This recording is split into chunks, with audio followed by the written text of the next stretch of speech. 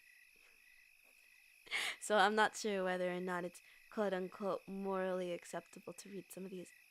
Oh, let me turn this down also. Hi. Okay. Without further ado, let me add the story number 1 to the set list. Hi.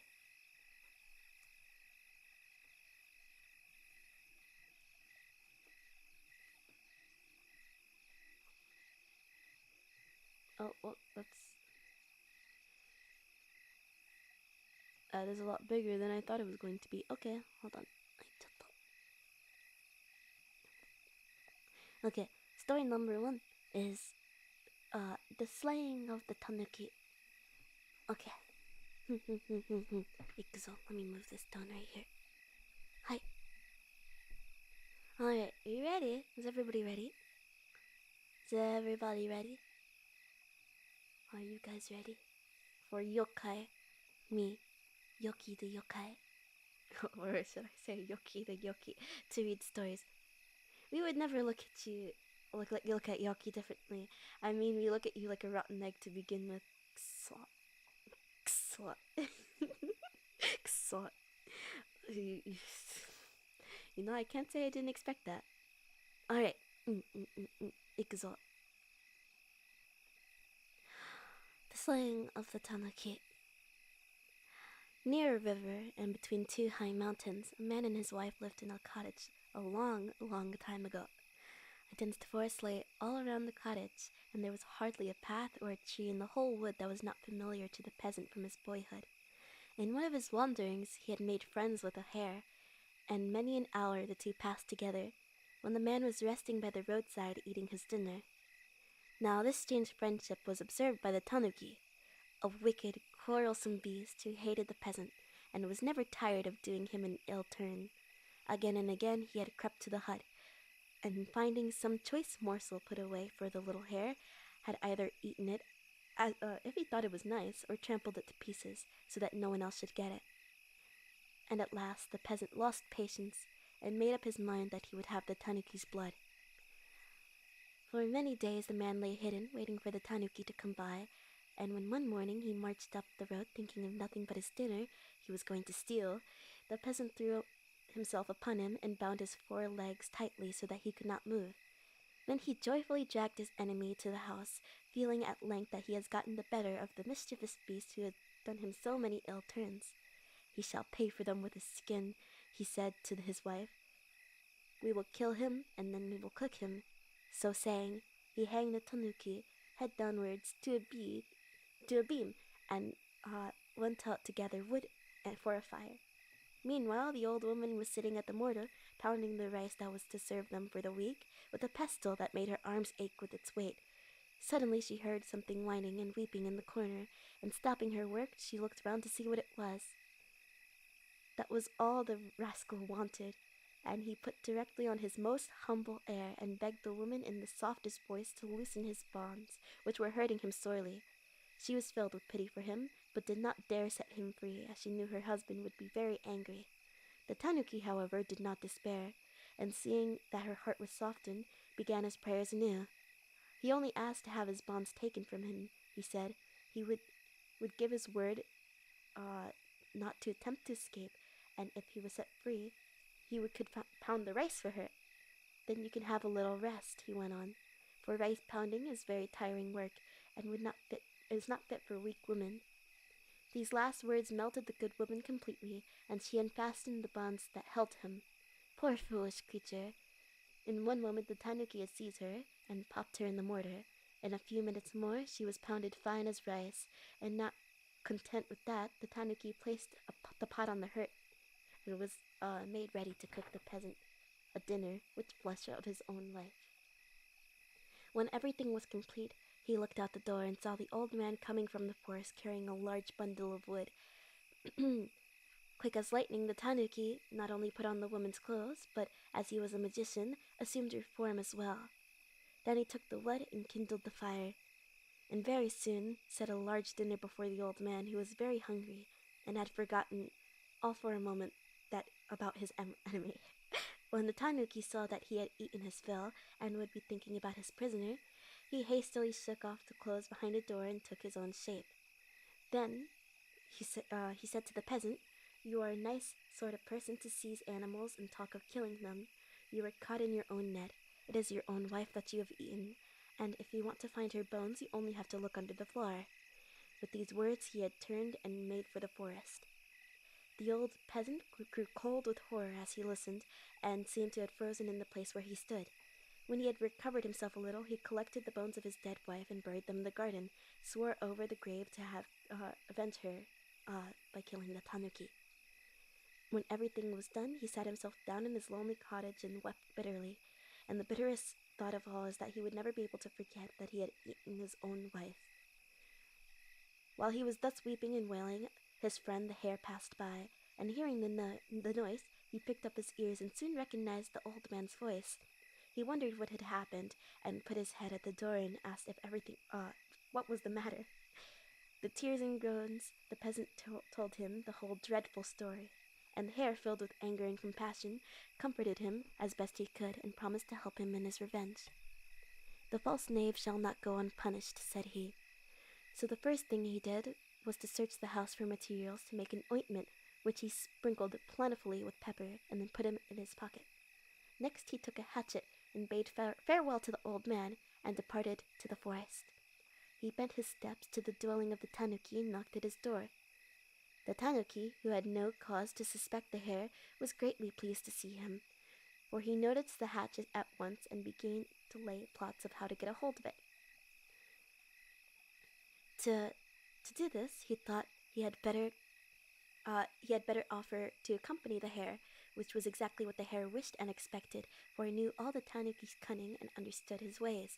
So he accepted the rascal's company with joy and made himself very pleasant as he strolled along.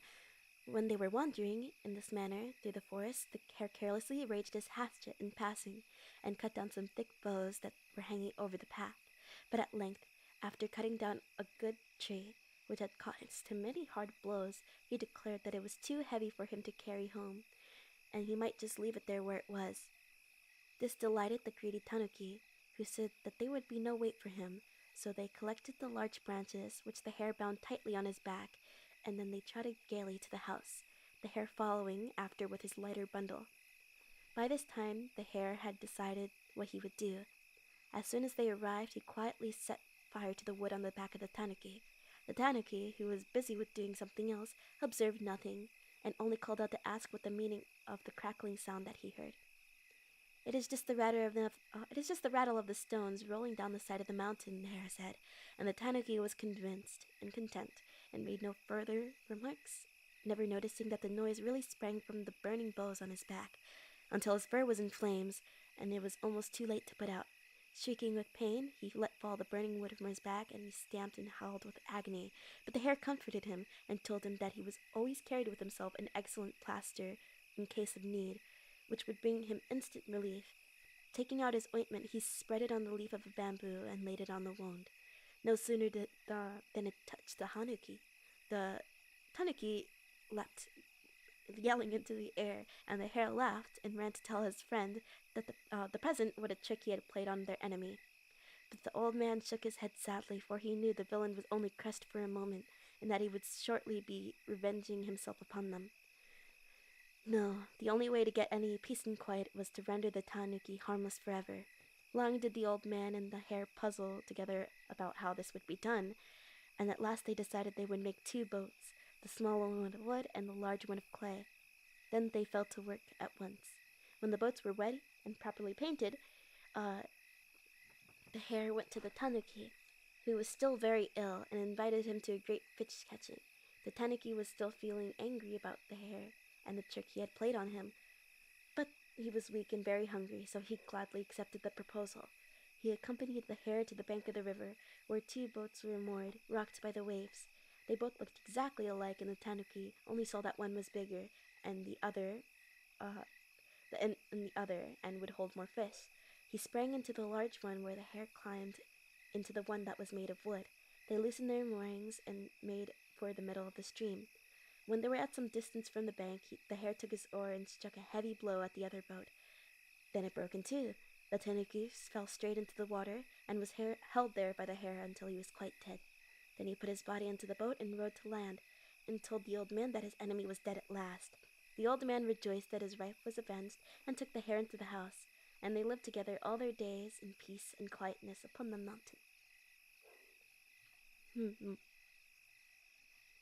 And the end of the first story, at least. Man, it was a bit of a darkest sort of revenge story, if you hadn't noticed already. It kind of sets the mood for what majority of the stories of this book would be like. But despite being very dark, for lack of a better word, they're very, very entertaining, and I hope you will enjoy the rest of them as much as I do. When I first read the story when I was younger, I would say about 12, or at least in my hundreds and yokai years, I was thinking to myself, man, this book is dark. I was thinking, but it was really entertaining, and I really, really couldn't get enough of it. Admittedly, I didn't read all the stories in here, although I did have the time, but I really just only picked out which, stories I thought would be interesting. Hello, Yoki, how are you? Hello, Brian. Welcome to the stream. I'm doing very, very good. We're reading stories. We're reading a bunch of stories. I'm reading stories, so you guys will go to sleep for once. Hi, Yoki. I made it just in time. Yes, you made it just in time. I'm sorry, I already finished the first story, but there's a bunch more stories up ahead, so I hope you'll stick around for the rest of them. Please don't feel obligated to chat in the chat. Just sit back and relax, and I'll read some stories to you. Also, hi, Luca. Okay, so let's see. The next story. Um. uh, the next story is called The Nettle Spinner. I'll put it up here.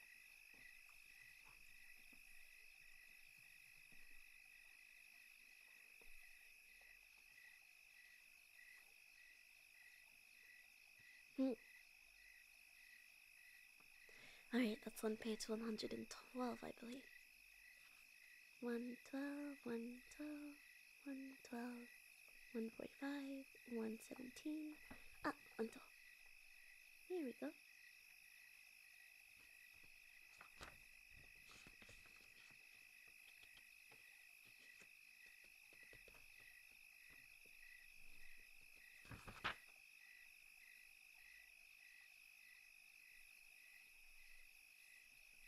Alright.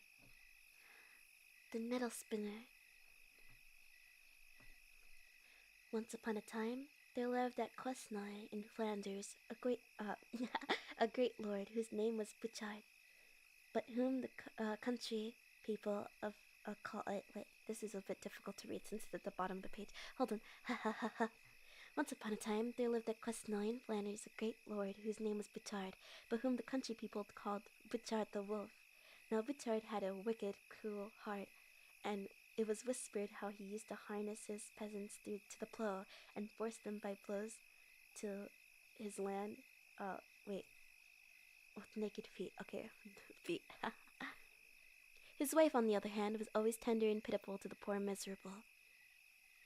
Every time that she heard of another misdeed of her husband's, she secretly went to repair the evil, which caused her name to be blessed throughout the whole countryside. This countess was adored as much as the count was hated. One day, when he was out hunting, the count passed through the forest, and at the door of a lonely cottage he saw a beautiful girl spinning the hemp. "What is your name?" he asked her. "Renalde, my lord." "You must get tired of staying in a lonely place." "I am accustomed to it, my lord, and I will never get tired of it." "That may be so, but come to the castle.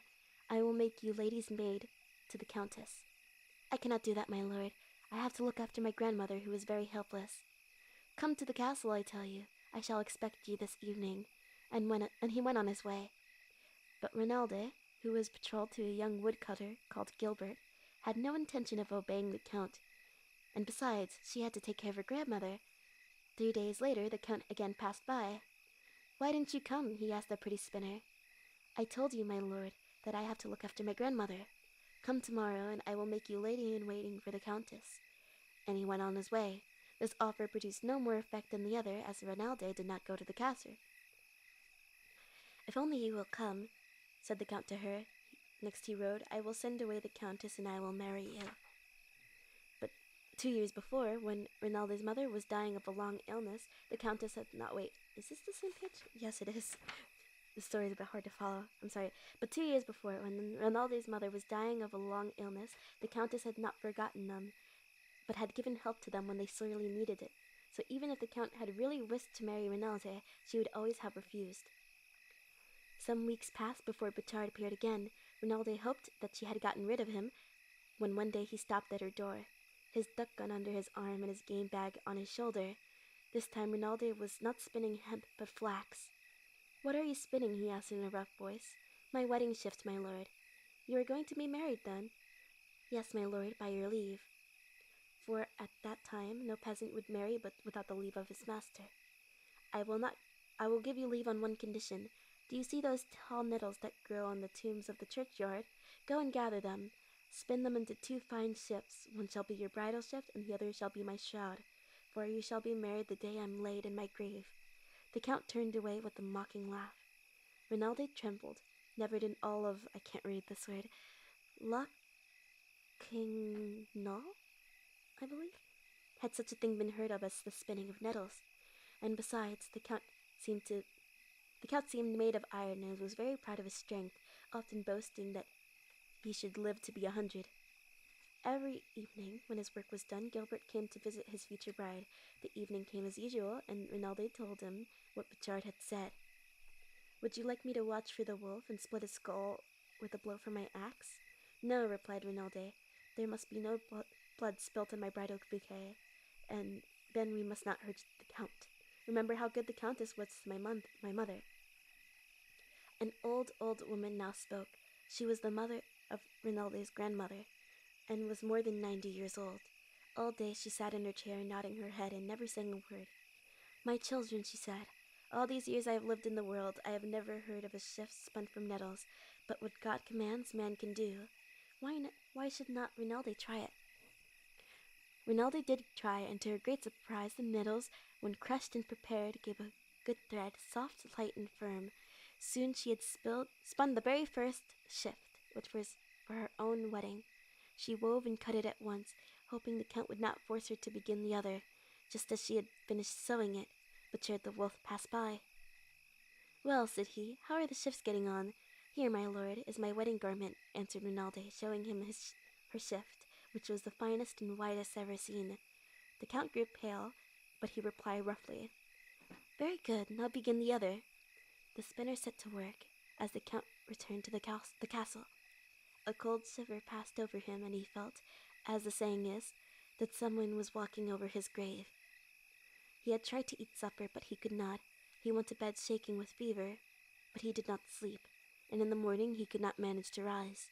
This sudden illness, which had become at the very instant worse, had made him uneasy. No doubt Rinaldi's spinning wheel knew all about it.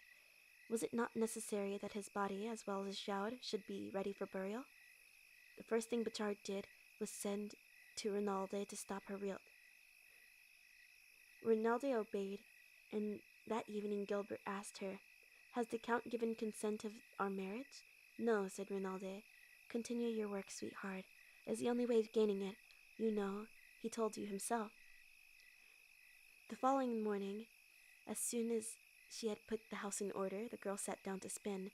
2 hours after, there arrived some soldiers, and when they saw her spinning, they seized her, tied her arms and legs, and carried her to the bank of the river, which was swollen by the late rains. When they reached the bank, they flung her in, and watched her sink, and after which they left her. But Rinaldi rose to the surface, and though she could not swim, she struggled to land. Directly she got home, and sat down and began to spin.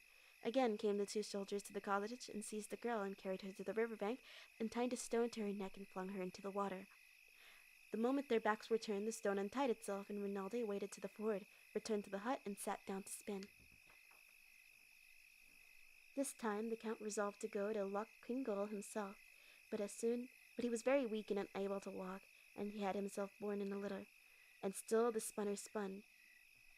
When he saw her, he fired a shot at her, as he would have fired at a wild beast. The bullet rebounded without harming the spinner, who still spun on. Butcherd fell into such a violent rage it nearly killed him. He broke the wheel into 1,000 pieces, and then fell fainting on the ground. He was carried back to the castle unconscious. The next day the wheel was mended, and the sinner sat down to spin, feeling that while she was spinning he was dying. The Count ordered that her hands should be tied, and that they should not lose sight of her for one instant. But the cards fell asleep, and the bonds loosened themselves, and the spinner spun on. Butcherd had every nettle rooted up for 3 leagues around.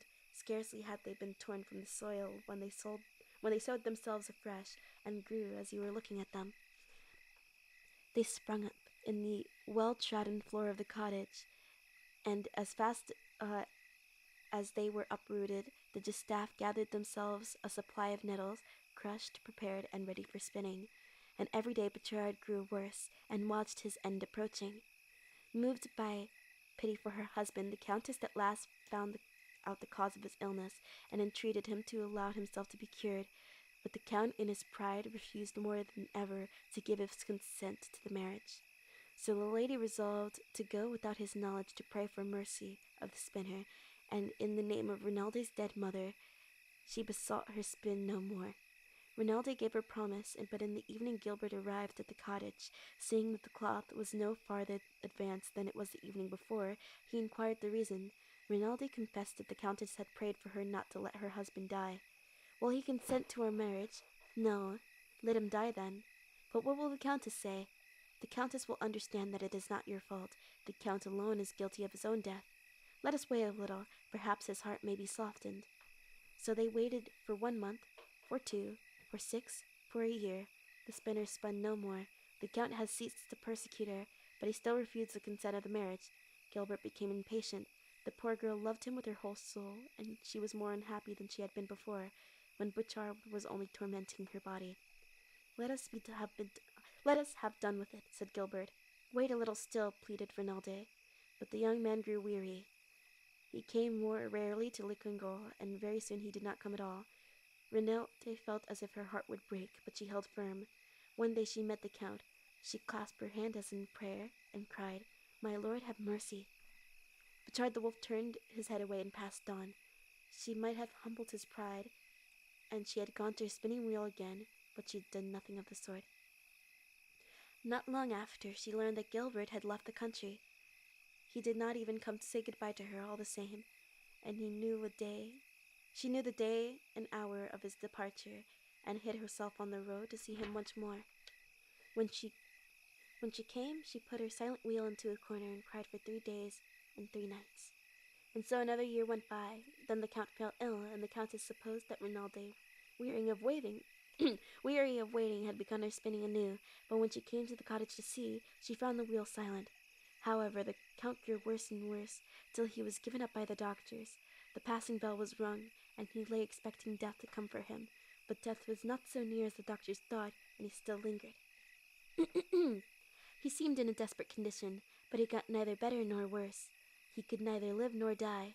He suffered horribly, and called loudly on death to put an end to his pains. In this extremity, he remembered what he had told the little spinner so long ago. If death was slow in coming, it was because he was not ready to follow him, having no shroud for his burial. He sent to fetch Rinaldi, placed by her bedside, and ordered her at once to go on spinning a shroud. Hardly had the spinner begun to work when the Count began to feel his pains grow less. Then at last his heart melted. He was sorry for the evil he had done out of pride, and implored Rinaldi to forgive him. So Rinaldi forgave him, and went on spinning night and day. When the threads of the nettles was spun, and she wove it into a shuttle, then she cut the shroud and began to sew it. And as before, when she sewed, the Count felt his pains grow less, and his life sinking within him, and when the needle made the last stitch, he gave his last sigh. At the same hour, Gilbert returned to the country, and, as he had never ceased to love Rinaldi, he married her 8 days later. He had lost 2 years of happiness, but comforted himself with thinking that his wife was a clever spinner, and was much more a rare, brave, and good woman. And that's the end of it. The end for this story. Essentially, I felt that one had at least a satisfying ending. But honestly, if I was Rinaldi, I probably wouldn't marry Gilbert after he just left. He just was like, alright, we're not getting married, see ya. I'm glad at least the Count had some remorse though. I felt a little bad for Rinaldi throughout the entire story. Did really like the Countess though. Now, before I continue, I'm going to go grab some water. So, I will be right back, okay? Alright? 1 second, everybody. Blah, blah, blah.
Hello, I am back. When you wake up and Yoki is gone, no, I'm not gone. I'm not gone. Don't worry, I wouldn't leave you like that. I wouldn't leave you like that. Don't worry about it. I just went to go get water. Man. And I got water.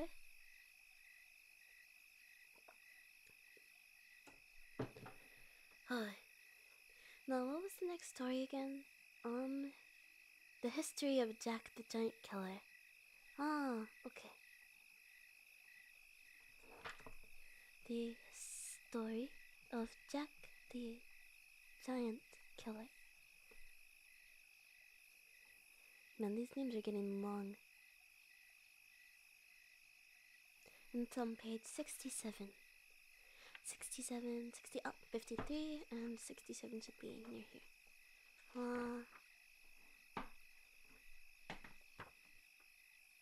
Here it is. Oh, not this story.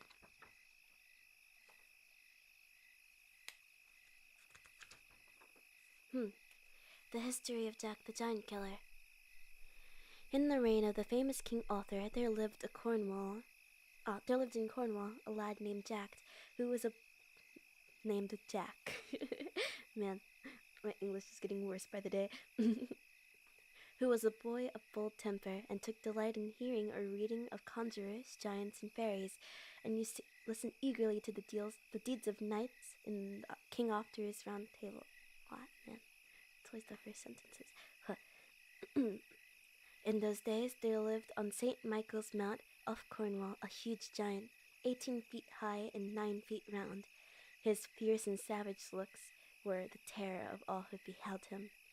He dwelt in a gloomy cavern on top of the mountain and used to wade over to the mainland in search of prey, when he would throw half a dozen oxen upon his back and tie 3 times as many sheep and hogs around his waist, and march back to his own abode.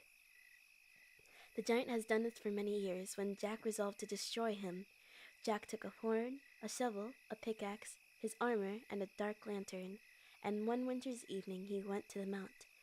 There he dug a pit, 22 feet deep and 20 broad.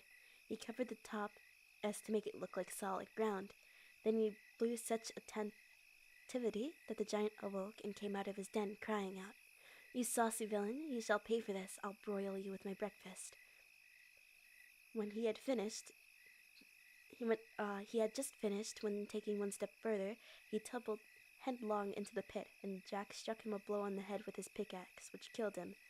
Jack then returned home to cheer his friends with the news. Another giant, called a Blunderdore, vowed to revenge on Jack if he ever should have him in his power. This giant kept an enchanted castle in the midst of a lonely wood, and after some time of the death of Kumaran, Jack was passing through a wood, and being weary, he sat down and went to sleep. The giant, passing by and seeing Jack, carried him to his castle, where he locked him up in a large room, the floor which was covered with the bodies and skulls and bones of both men and women. Soon after, the giant went to fetch his brother, who was likewise a giant, to take a meal off his flesh. And Jack saw with terror through the bars of his prison 2 giants approaching. Jack, perceiving in one corner of the room a strong cord, took courage, and making a slip knot at each end, he threw them over their heads and tied it to the window bars. Then he pulled till he choked them, and when they were black in the face, he slid down the rope and stabbed them to the heart. Jack next took a bunch of great keys from his pocket of a great bunch of keys from the pocket of Blunderdore, and went into the castle again. He made a strict search through all the rooms, and in one of them he found 3 ladies tied up by the hair of their heads, and almost starved to death. They told them that their husband has been killed by the giants who had condemned them to be starved to death, because they would not eat the flesh of their own dead husbands. "Ladies," said Jack, "I have put an end to the monster and his wicked brother, and I give you this castle and the riches it contains, to make amends for the dreadful pains you have felt." He very politely gave them the keys to the castle and went further on his journey to Wales. As Jack had but little money, he went on as fast as possible, and at length he came to a handsome house. Jack knocked on the door, And when there came forth a Welsh giant, Jack said he was a traveler who had lost his way, on which the giant made him welcome and led him into the room, where there was a good bed to sleep in. Jack took off his clothes quickly, but though he was weary, he could not go to sleep. Soon after, he heard the giant walking backwards and forwards to the next room, saying to himself, "Though you lodge with me this night, you shall not see the morning light. My club shall jas your brains out quite." Essentially, he's going to clobber him to death in his sleep. "Say you so," thought Jack. "Are these your tricks upon travelers? But I hope to prove as cunning as you are." Then getting out of bed, he groped about the room, and at last he found a thick billet of wood. He laid it in his own place in the bed, and then hid himself in a dark corner of the room. The giant, about midnight, entered the apartment, and with his bludgeon struck many blows on the bed, in the very place where Jack had laid the log, and went back to his own room, thinking he had broken all of Jack's bones. Early in the morning, Jack put on a bold face upon the matter and walked into the giant's room to thank him for his lodging. The giant started when he saw him, and began to stammer out, "Oh, dear me, is it you? Pray, how did you sleep last night? Did you hear or see anything in the dead of night?" "Nothing worth speaking of," Jack said carelessly. "A rat, I believe, gave me 3 or 4 slaps with its tail, and disturbed me a little, but I soon went to sleep again." The giant wondered more and more about this, yet did he not answer another word, but went to bring 2 bowls of hasty pudding for their breakfast. Jack wanted to believe the giant could eat as much as himself, so he contrived to button a leathern bag inside his coat and slip the hasty pudding into this bag, while he seemed to put it in his mouth. When breakfast was over, said the giant, "I will now show you a fine trick. I can cure all wounds with a touch.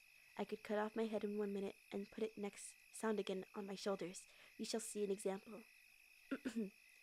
He then took hold of the knife, ripped up the leathern bag, and all the hasty pudding tumbled out on the floor. "Odd splutter her nails," cried the Welsh giant. I think I mispronounced that, but that's quite literally what it says. Cried the Welsh giant, who was ashamed to be outdone by such a little fellow as Jack. "Her can do that herself." So he snatched up the knife, plunged it into his own stomach, and in a moment dropped down dead. So what happened, essentially, was that the wording is a bit tricky in stories like this, but essentially what had happened is that Jack, like, pretended to eat the pudding that was served to him for breakfast, and put it in a bag inside of his coat, and then said to the giant, "Oh yeah, I can cure all wounds." And then once he said that, he used a knife and stabbed his own bag, and all the pudding came out, but he was completely fine. But the giant was like, "Oh man, no, I can do that too." And then the giant stabbed himself and then died. Jack, having hitherto been successful in all of his undertakings, resolved not to be idle in the future. He therefore furnished himself with a horse, a cap of knowledge, a sword of sharpness, shoes of swiftness, and an invisible coat, the better form of the wonderful enterprises that lay before him. He travelled over high hills, and on the 3rd day he came to a large and spacious forest, through which his road lay. Scarcely had he entered the forest when he beheld a monstrous giant dragging along the hair of their heads a handsome knight and a lady. Jack alighted from his horse, and tying him to an oak tree, put on his invisible coat, under which he carried his sword of sharpness. When he came to the giant, he made several strokes at him, but could not reach his body, but wounded his thighs in several places, and at length putting both hands to his sword and aiming with all his might, he cut off both legs. Then Jack, setting his foot upon his neck, plunged his sword into the giant's body, when the monster gave a groan and expired.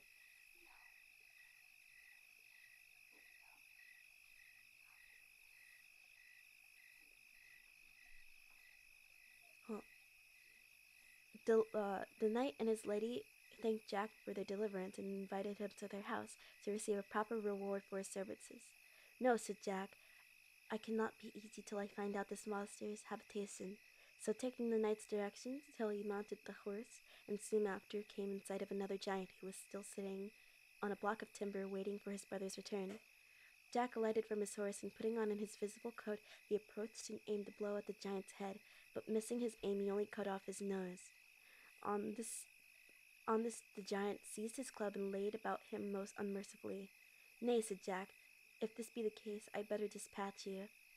So, jumping upon the block, he stabbed himself in the back, when he dropped down dead. Jack then proceeded on his journey, and travelled over hills and dales, till arriving at the foot of a high mountain, he knocked on the door of a lonely house, when an old man let him in. When Jack was seated, the hermit thus addressed him: "My son, on top of this mountain is an enchanted castle, kept by the giant Galligantus, a vile magician. I lament the fate of a duke's daughter, whom they seized as she was walking in his father's garden, and brought hither, transformed her into a deer." Jack promised that in the morning, at the risk of his life, he would break the enchantment, and after a sound sleep, he rose early and put on his invisible coat and got ready for the attempt. When he had climbed to the top of the mountain, he saw two fiery griffins, but he passed between them without least fear of danger, for they could not see him because of his invisible coat. On the castle gate he found a golden trumpet, under which was written these lines: "Whoever can this trumpet blow shall cause the giant's overthrow." As soon as Jack had read this, he seized the trumpet and blew a shrill blast, which made the gates fly open and the castle itself tremble. The giant and the conjurer now knew that their wicked course was at an end, and they stood biting their thumbs and shaking with fear. Jack, with his very sword of sharpness, soon killed the giant, and the magician was then carried away by the whirlwind, and every knight and beautiful lady who had been changed into birds and beasts returned to their proper shapes. The castle vanished away like smoke, and the head of the giant Galligantus was sent to King Arthur. The ladies and knights rested that night at the old man's hermitage, and next day they set out for court. Jack then went up to the king and gave his majesty an account of all of his fierce battles. Jack's fame has now spread through the entire country, and the king's desire and the duke gave him his daughter in marriage, to the joy of all his kingdom. After this, the king gave him a large estate, on which he and his lady lived the rest of their days in joy and contentment.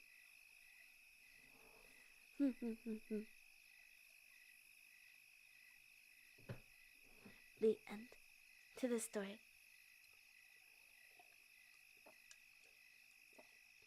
Man, some of these stories are a bit confusing with the wording. Not exactly sure how to describe it. I mean, it's just not like regular stories that you would like see today, is what I'm trying to say.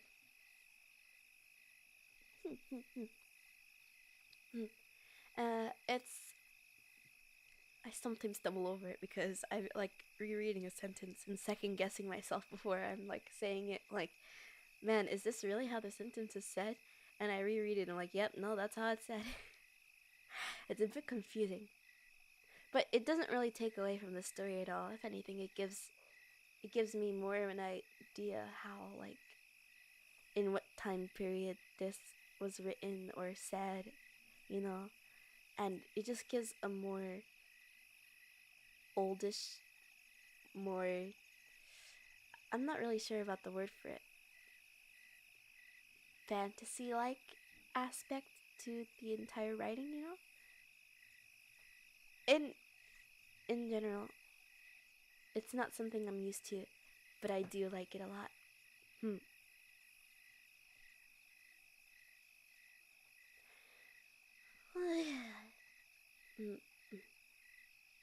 Let's see.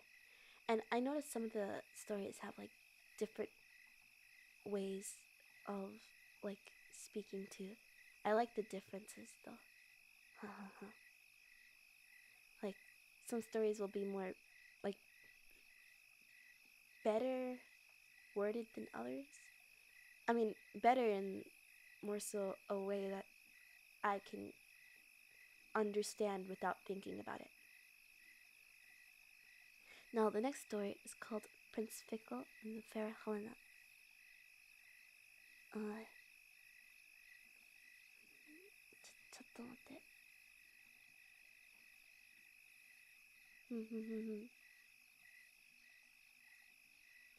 どこにいるの? Oh, there we go. Prince Fickle. I didn't type that.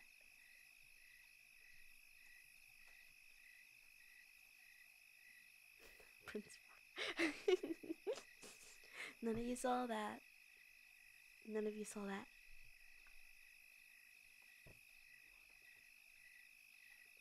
No, where is it? What page is it on? Was it on 173? Yes, it was. Man, look at me remembering the pages and stuff. I'm so good at what I do. 173. There we go. This story is similar to Cinderella.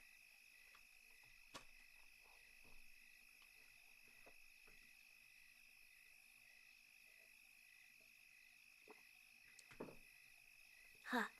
Okay. Ixol, Prince Fickle, and fair Helena. There was once upon a time a beautiful girl called Helena. Her own mother had died when she was quite a child, and her stepmother was as cruel and unkind to her as she could be. Helena did all she could to gain her love and performed the heavy work given to her to do cheerfully and well, but her stepmother's heart wasn't in the least touched, and the poor girl did more than she asked her to do. And the poor girl did the more she asked her to do. Sorry, I was checking something. One day she gave Helena 12 pounds of mixed feathers and bade her separate them all before the evening, threatening her with heavy punishment if she failed to do so. The poor child sat down to do her task with eyes so full of tears she could hardly begin to see. And when she had made one little heap of feathers, she sighed so deeply that they all flew apart again.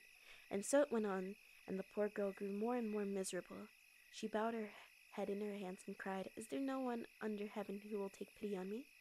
Suddenly, a soft voice replied, "Be comforted, my child. I have come to help you."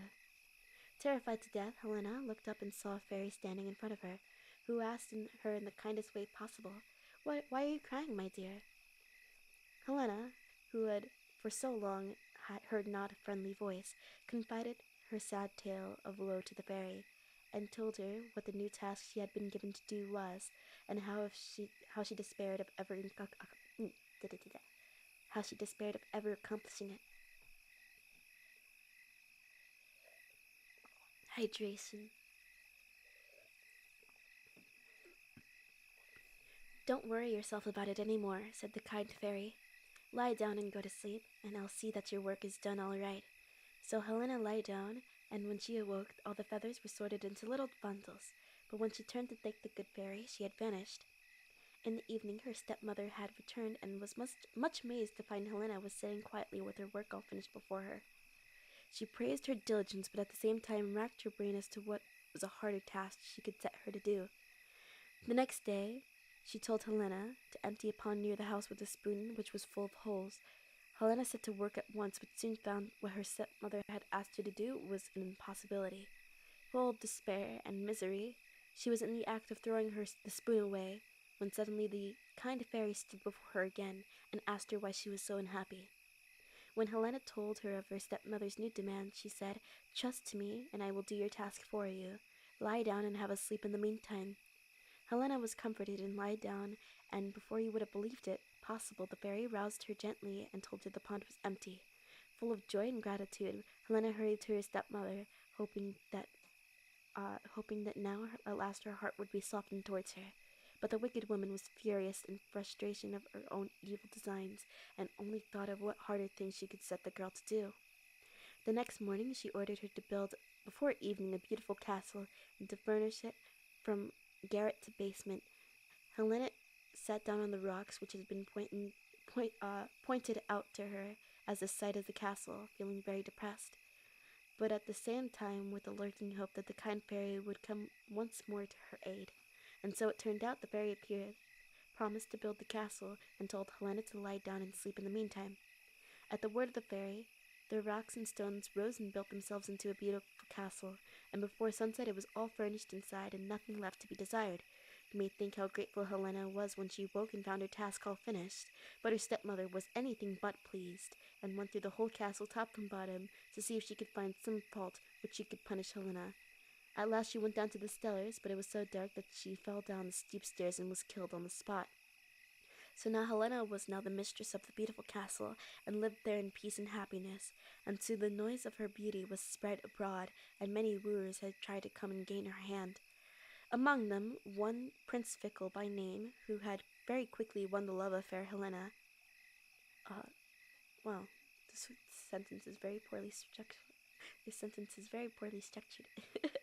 One day, they were sitting happily together under a lime tree in front of the castle. Prince Fickle broke the sad news to Helena that he must return to his parents to get their consent to his marriage.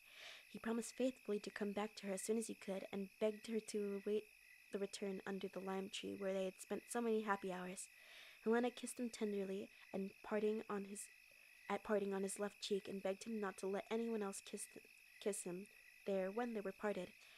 And she promised to sit and wait for him under the lime tree, for she never doubted the prince would be faithful to her and would return quickly as he could.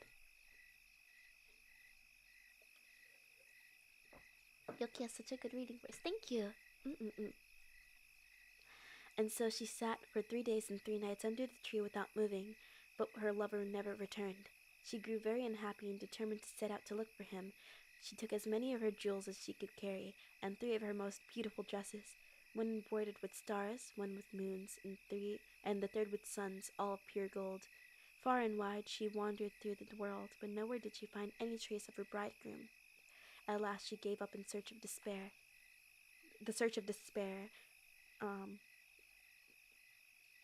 She could not bear to return to her own castle where she had been so happy with her lover, but determined rather to endure her loneliness and desolation in a strange land. She took the place as a herd girl with a peasant, and buried her jewels and beautiful dresses in a safe and hidden spot. Every day she drove the cattle to the pasture, and all the time she thought nothing but of her faithless bridegroom. She was devoted to a certain little calf in the herd, and made a great pet of it, feeding it with her own hands. She taught it to kneel before her, and then whispered in its ear, "Kneel, little calf, kneel, be faithful and leal, not like Prince Fickle, who once on a time left his fair Helena under a lime." After some years passed this way, she heard that the daughter of the king of the country she was living in would be married to a prince called Fickle. Everybody rejoiced at the news except poor Helena, whom it was a fearful blow, for at the bottom of her heart she always believed her lover to be true.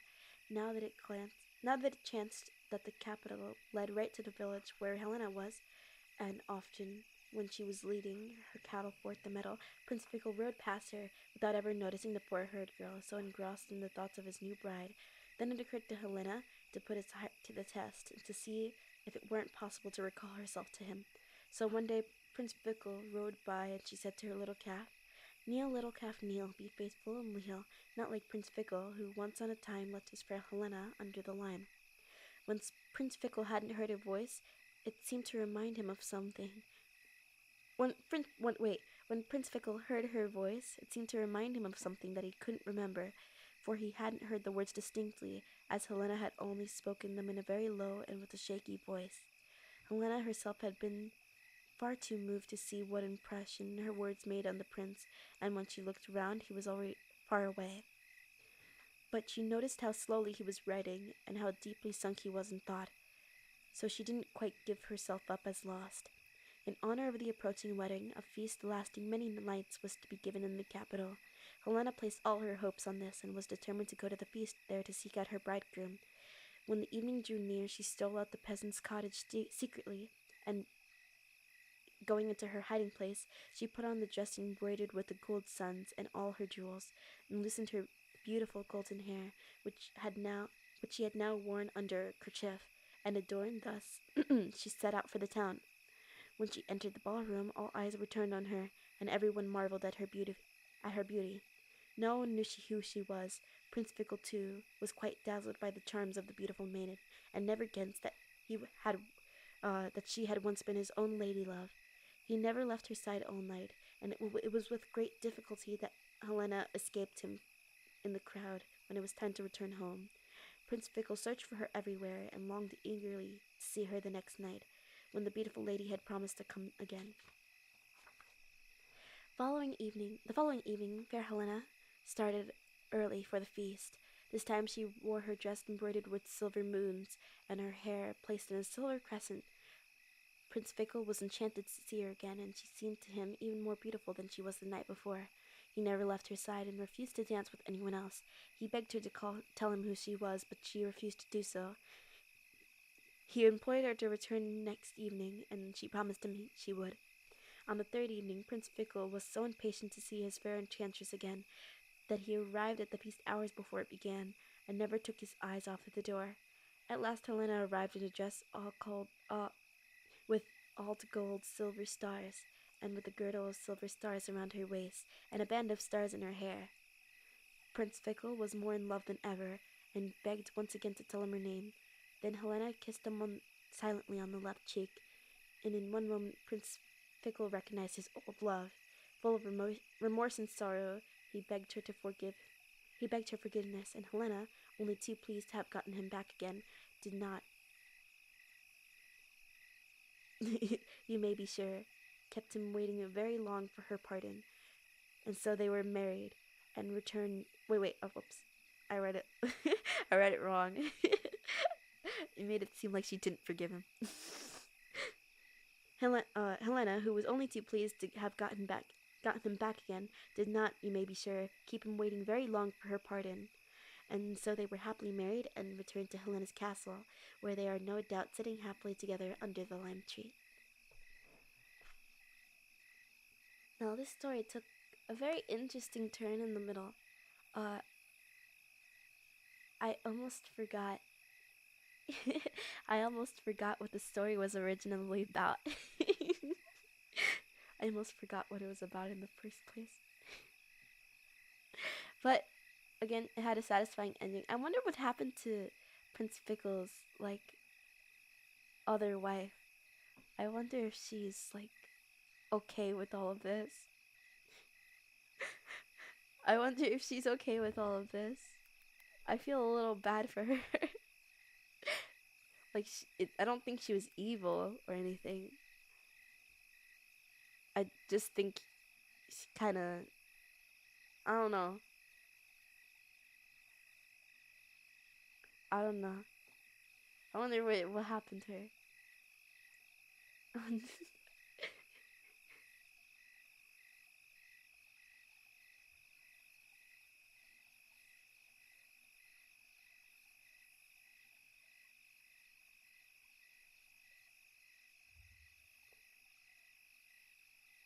Okay, there we go.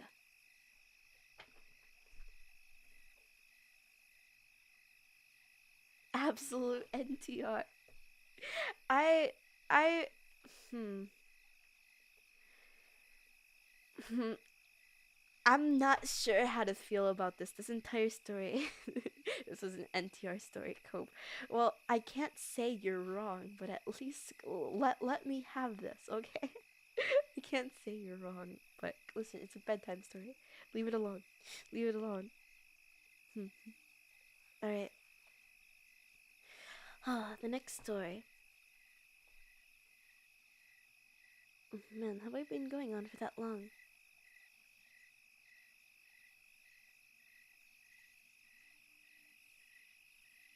Where is it? You don't know. It's already been a while, so it's only been an hour. Imagine telling your children an NTR story. You guys are not my children. The daughter of Book Edom such. I'm just gonna copy and paste this one because it's a bit hard to spell. Text. The daughter of Book Edom such. Now this story is a bit confusing. So, thank you, random child in the background. This story is a bit confusing. So, I'm going to ask you to just hold on, just to stay with me for a second. Alright?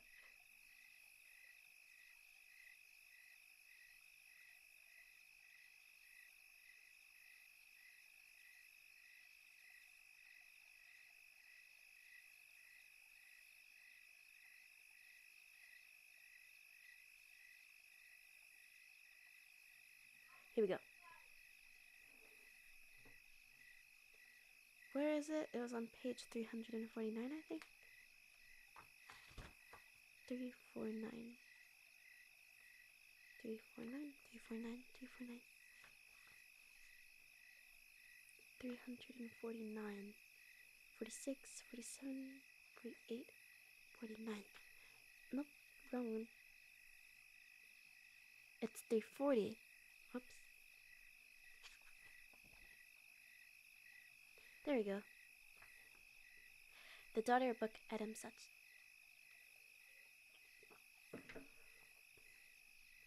Once upon a time, there lived a man who had 7 daughters. For a long time, they dwelt quite happily at a home together. Then one morning, the father called them all before him and said, "Your mother and I are going on a journey. As we do not know how long we may be away, you will find enough provisions in the house to last you 3 years. But see you do not open the door to anyone else till we come home again." "Very well, dear father," replied the girls. Wow, 9 daughters. 7 daughters, actually. Man, they were really going at it.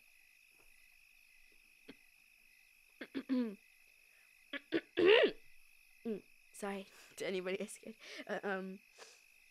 For 2 years, they never left the house or unlocked the door. But one day, when they had washed all their clothes and were spreading them out on the roof to dry, the girls looked down into the street where people were walking to and fro, and across the market with its stalls of fresh meat, vegetables, and other nice things. "Come here," cried one. "It makes me quite hungry. Why should we not have our share? Let's go to the market and buy meat and vegetables." "Oh, we mustn't do that," said the youngest. "You know our father forbade us to open the door till he comes home again." Then the eldest sister sprang and struck at her, the second spit at her, the third kicked her, the fourth pushed her, the fifth flung her to the ground, and the sixth tore her clothes. Then they just left her lying on the floor and went out with the basket. In an hour they came back home with a basket full of meat and vegetables, which they put on a pot and set on a fire, quite forgetting that the house door stood wide open. The youngest sister, however, took no part in this, and when dinner was ready and the table was laid, she stole softly out to the entrance hall and hid herself behind with a great cask which stood in one corner. Now the other sisters were enjoying their feast. A witch passed by, and catching sight of the open door, she walked in. She went up to the eldest girl and said, "Where shall I begin with you, you fat bolster?" "You must begin," answered she, "with the hand in which I struck my little sister." So the witch gobbled her up, and when the last scrap had disappeared, she came to the second and asked, "Where shall I begin on you, my fat bolster?" The second answered, "You must begin on my mouth, which spat on my sister," and so on the rest. Soon the 6 had disappeared, and the witch was eating the last mouthful of her last sister. The youngest, who had been crouching, frozen with horror, behind the barrel, had ran out to the open door into the street. Without looking behind her, she hastened on, and as fast as her feet would carry her, till she saw an ogre's castle standing in front of her.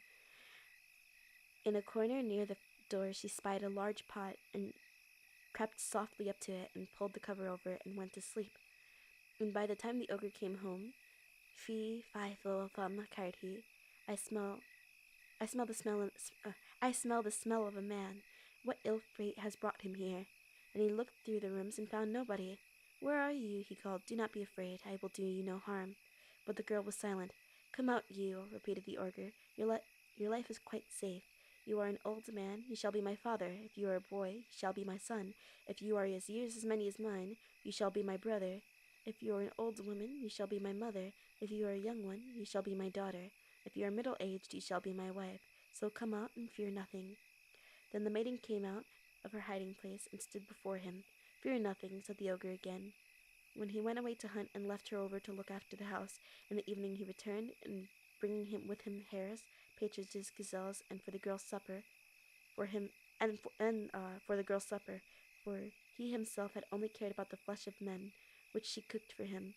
He also gave her charge of keys in 6 rooms, but the 7th key he kept to himself. And as time passed on, and the girl and the ogre lived together, she called him father, and he called her daughter, and never once did he speak roughly to her. One day the maiden said to him, "Father, give me the key to the upper chamber."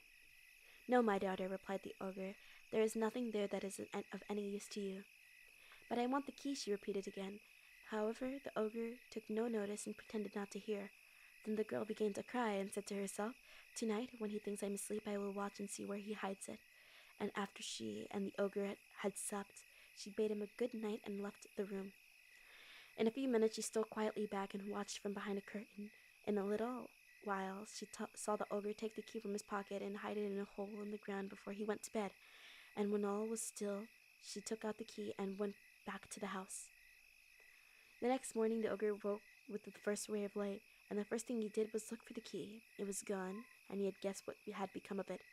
But instead of getting into a great rage, as most ogres would have done, he said to himself, If I wake the maiden up, I shall only frighten her. For today she shall keep the key, and when I return tonight will be enough time to take it from her." So off he went to hunt. The moment he was safe out of the way, the girl ran upstairs and opened the door of the room, which was quite bare. One window was closed, and she threw back the lattice and looked out.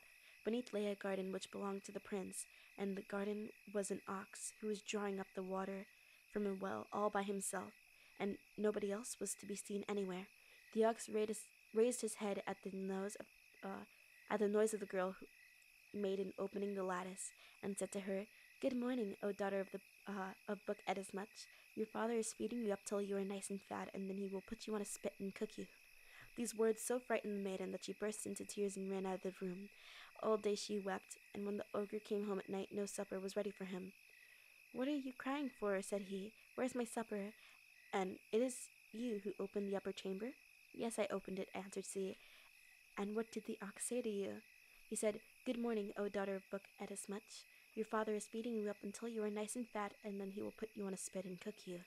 Well, tomorrow you can go to the window and say, 'My father is feeding up until I am nice and fat, but he does not mean to eat me. If I had one of your eyes, I would use it for a mirror and look at myself before and behind, and your girth shall be loosened and you shall be blind for 7 days and 7 nights.'" "All right," replied the girl, and the next morning, when the ox spoke to her, she answered him and as she had been told, and he fell down straight upon the ground and lay there for 7 days and 7 nights. But the flowers in the garden withered, for there was no one to water them. Uh, when the prince came to the garden, he found nothing but yellow stalks. In the midst, the ox was lying. The ox was lying. With a blow from the sword, he had killed the animal, and turning to his attendants, he said, "Go fetch another ox." And they brought in a great beast, and he drew water out of the well, and the flowers revived, and the grass grew green again.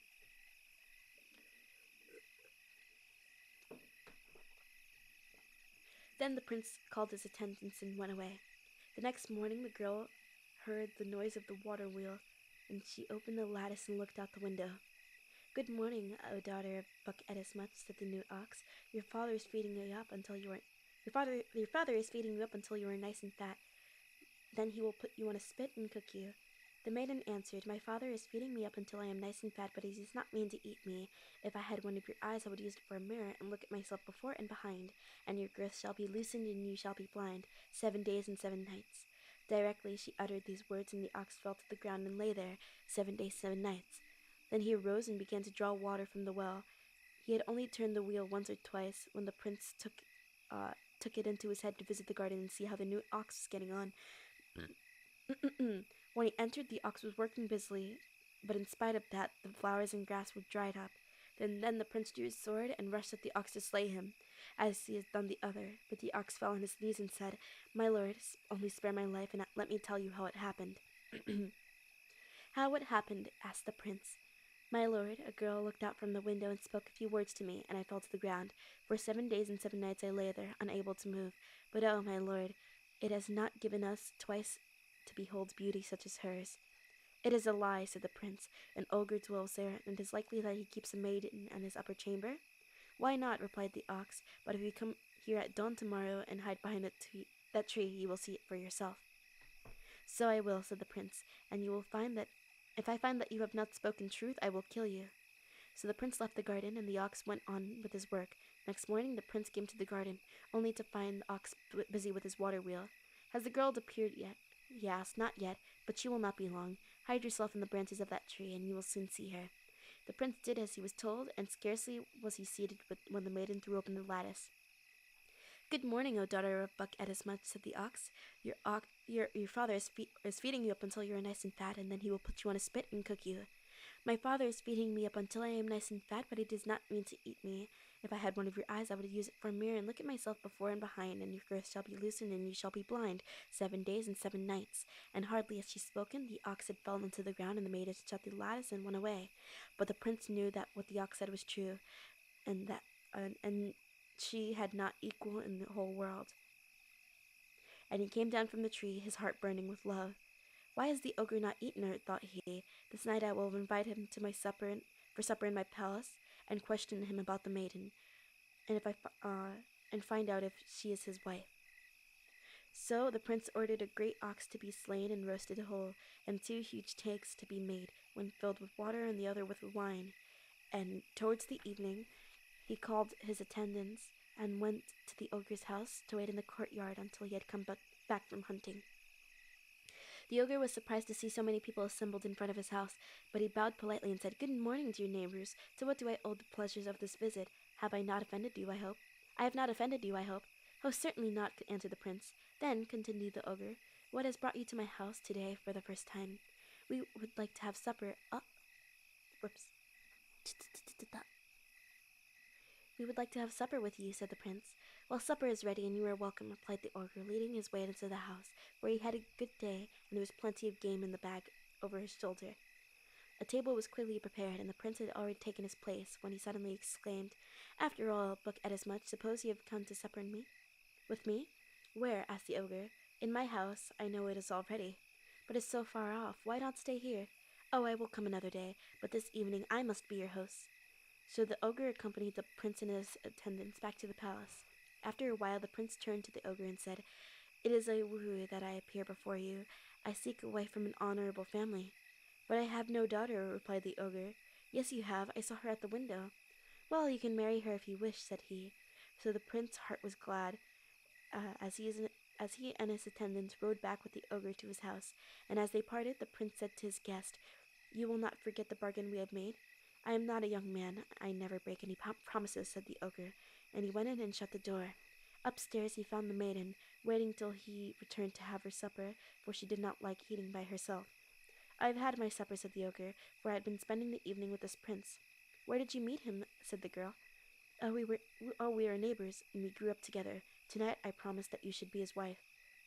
"I do not want to be any man's wife," answered she, but this was only pretense, for her heart was too glad. Next morning, early came the prince, bringing with him bridal gifts and splendid wedding garments to carry the maiden back to his palace. But before he let her go, the ogre called to him, "Be careful, girl, never to speak to the prince, and when he speaks to you, you must be dumb, unless he swears by the head of Buck Edismuch, then you may speak." "Very well," answered the girl, and they set out. And when he reached the palace, the prince led his bride to the room he had prepared for her, and said, "Speak to me, my wife." But she was silent, and by he left her, thinking that perhaps she was shy. And the next day the same thing happened, and then the next. Well, at last he said, "If you won't speak, I shall go and get another wife who will." Now, when the new wife was brought to the palace, the daughter of Buck Edismuch rose and spoke to the ladies who had come to attend on the second bride. Who "Go sit down, and I will make the feast." And the ladies sat down as they were told, and waited. The maiden sat down too, and called out, "Come here, firewood," and the firewood came. "Come here, fire," and the fire came and kindled the wood. "Come here, pot, come here, oil," and the pot and the oil came. "Get into the pot, oil," as said she, and the oil did it. When the oil was boiling, the maiden dipped all of her fingers in it, and they became 10 fried fishes. Not really sure the logistics of that, but don't worry about it.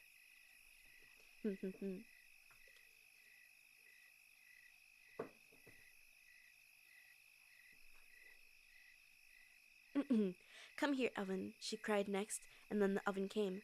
"Fire, heat the oven," and the fire heated it. When it was hot enough, the maiden jumped in, just as she was, with her beautiful silver and gold dress and all of her jewels. In a minute or two she had turned into a snow-white loaf that made your mouth water. Said the loaf to the ladies, "You can eat now, do not stand so far off." But they only stared at each other, speechless with surprise. "What are you staring at?" asked the new bride. "All of these wonders," replied the ladies. Do you call these wonders? She said scornfully. I can do that too. And she jumped straight into the oven and was burnt up in a moment. But they ran to the prince and said, Come quickly, your wife is dead. Bury her then, returned he. But why did she do it? I'm sure I said nothing to make her throw herself into the oven. Accordingly, the burnt woman was buried, and the prince would not go to the funeral, as his thoughts were still with the wife who would not speak to him. The next night he said to her, Dear wife, are you afraid that something dreadful will happen if you speak to me? If you still persist in being dumb, I shall be forced to get another wife. The poor girl longed to speak, but the dread of the ogre kept her silent. And the princess did as she said, and brought a fresh bride into the palace. Oh, one second.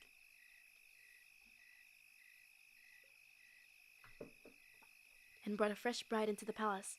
When she and her ladies were seated in the state, the maiden planted a shark stake into the ground, and sat herself down comfortably on it, and began to spin. What are you staring at so? Said the new bride to her ladies. Do you think that this is anything wonderful? Why, I can do as much myself. I'm sure you can't, said they, much too surprised to be polite. But then the maid sprang off the stake and left the room, and instantly the new wife took her place, but the sharp stake ran through, and she was dead in a moment. So the prince said, Come quickly and bury your wife. Bury her yourselves, he answered. What did she do it for? It was not by my orders that she impaled herself on a stake. So they buried her, and in the evening the prince came to the daughter of Buck Ettismuch and said to her, Speak to me, or I shall have another wife. But she was afraid to speak to him. The following day the prince hid himself in a room and watched, and soon the maiden woke, and said to the pitcher and the water jug, Quick, go down to the spring and bring me some water, I am thirsty. And then they went. But as they were filling themselves at the spring, the water jug knocked against the pitcher and broke off its spout, and the pitcher burst into tears and ran to the maiden and said, Mistress, beat the water jug, for he has broken my spout. By the head of the Buck Ettismuch, I implore you not to beat me. If only my husband had sworn by that oath, I could have spoken to him from the beginning, and he need never to have taken another wife. But now he will never say it, and he will have to go on marrying fresh ones. And the prince, from his hiding place, heard her words, and jumped up, and ran to her and said, By the head of the Buck Ettismuch, speak to me. And so she spoke to him, and they lived happily ever after to the end of their days, all because the girl kept her promise she had made to the ogre. And the end.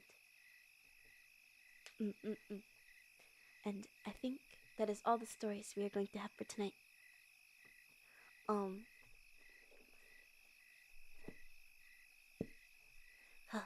Okay. Let me put that there. Pachi, pachi, pachi, pachi. Man, that was a lot of stories. That was a lot of stories. My throat got kind of sore. Well, not sore, it just got kind of hoarse. Man. And this is the importance of water in your streams, people. Alright. Let's see. I hope, what do you guys think of the stories?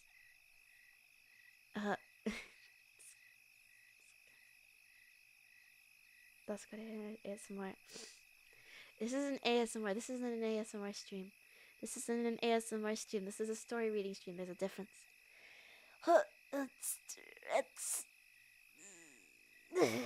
Okay.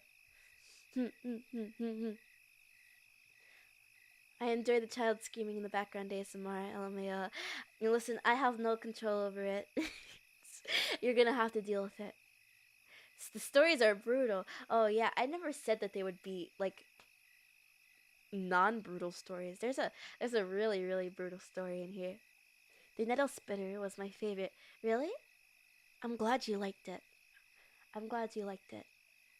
My favorite, I can't really choose a favorite out of all of them. Oh, they all confuse me. The stories were different from what I heard before, but they are weird in certain ways. Yeah, aren't they? They're very weird. This explains a lot about Yoki. Shut up, Trevor. They're very weird in their own ways, but insanely entertaining, you know? Because how abstract they are.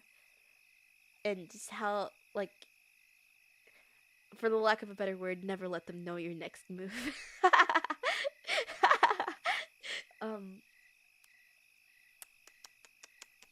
But with that, I hope you all had a good night.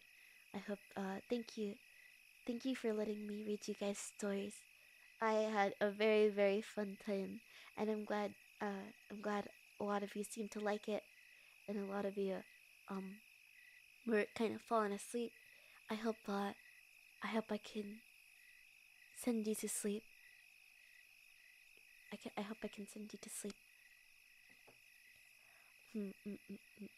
So, is there any chance this stream will become a normal schedule type of stream? We will get same time next week. TP Para. Oh, you guys liked it? You guys liked it that much?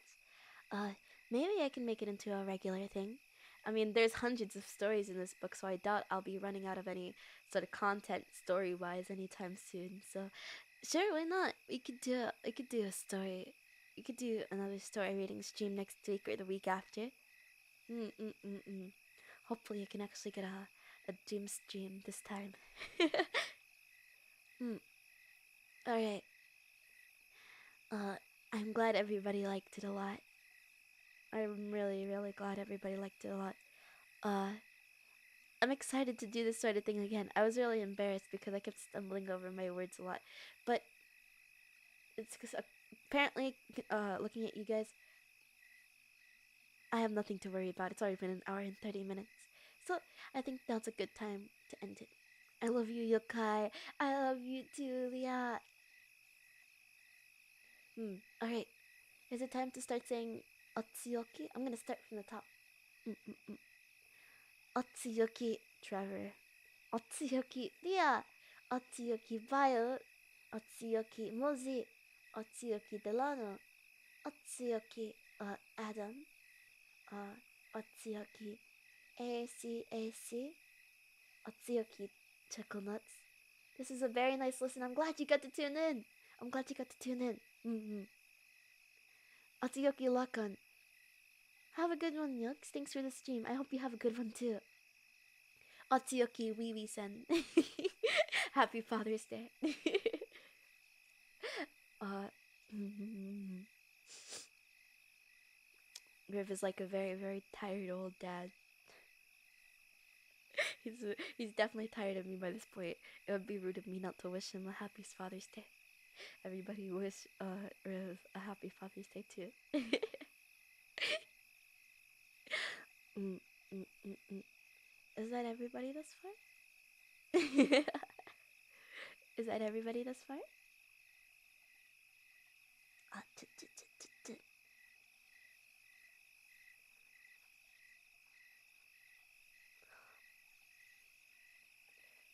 Everybody good. Everybody got their everybody got their scheduled otsuyoki. Whoops.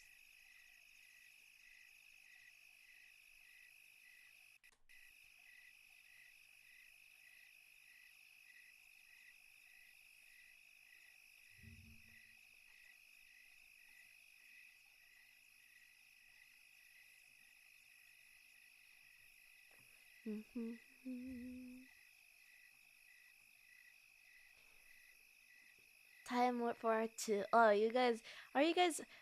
I wanted to ask, are you guys? Do you guys ever look forward to this little ritual I do at the end of my streams, where I say everybody's name individually as I go ahead and do otsuyoki?